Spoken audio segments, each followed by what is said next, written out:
Hello there guys, and welcome back to Reborn with Michael Watson. Today we're talking about Neville Goddard. The questions have finally been answered I've revealed from an old question and answer.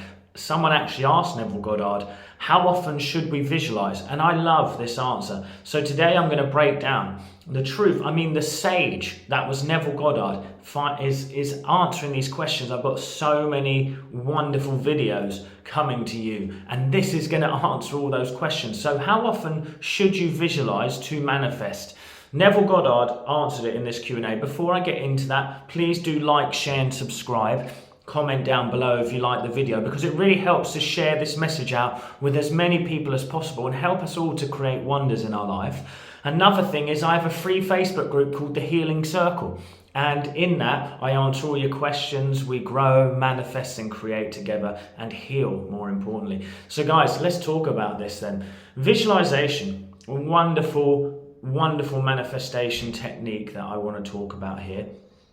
And the truth is that Neville Goddard says it like this, okay, and it really rang true to me.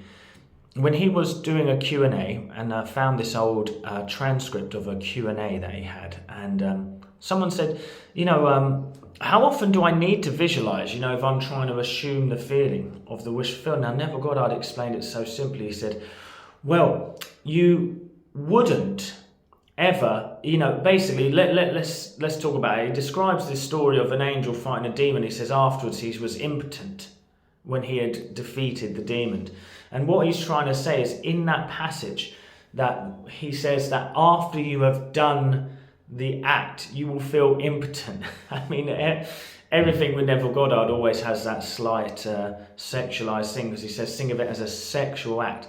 So it's that thing of, if you think about it like that, once you have succeeded in your accomplishment of the wish fulfilled, you wouldn't necessarily be continuing to be in the want of it. And that's what really inspired me by that. It was saying that to visualize, you do it only until you have the feeling like it is done. So there's never really been a definitive answer, because sometimes people are like, you visualize once and then let go. Dr. Joe Dispenza is always saying visualize, continue, rehearse until it fit, but I actually see what Dr. Joe Dispenza is saying there as well, similar to Neville Goddard. You keep repeating the vision, and you refine the vision, and you simplify the vision until it becomes so natural to you that it feels like it's already done. So when you arise and awake from the vision, you don't feel the need or want for the thing, because it's already done in your mind. You have become so clear on the idea and the visual act, the visual imaginational act, that it just has convinced your deeper self that it is done. Now, I could go into greater detail, because in this same Q&A, Neville Goddard said that as soon as you have thought of a desire, it is already manifest, because creation is already complete. The divine God has created the earth already. Everything in creation is already done. We just align to that creation. So desire is actually a divinative call from within that is telling you that there is more that you can have. But when you desire it, you should then assume it is done, because that divinative inner desire is actually just convincing you that there is more that you may have already.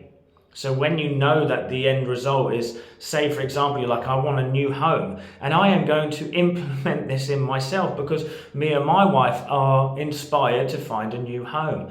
And even though the odds seem against us, now I will implore and put into action this act that now I will just assume that it is done.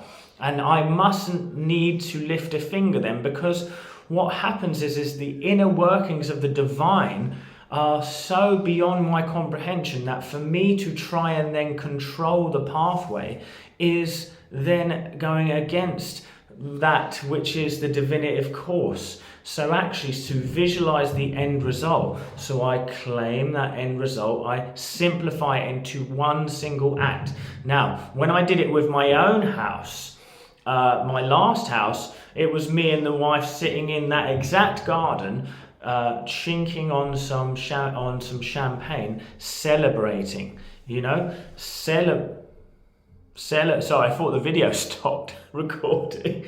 Celebrating each other there on our accomplishments. So that wonderful, simple act then inspired an emotion in me. Now I'm going to talk about this deeper in another video, but that emotion wasn't a highly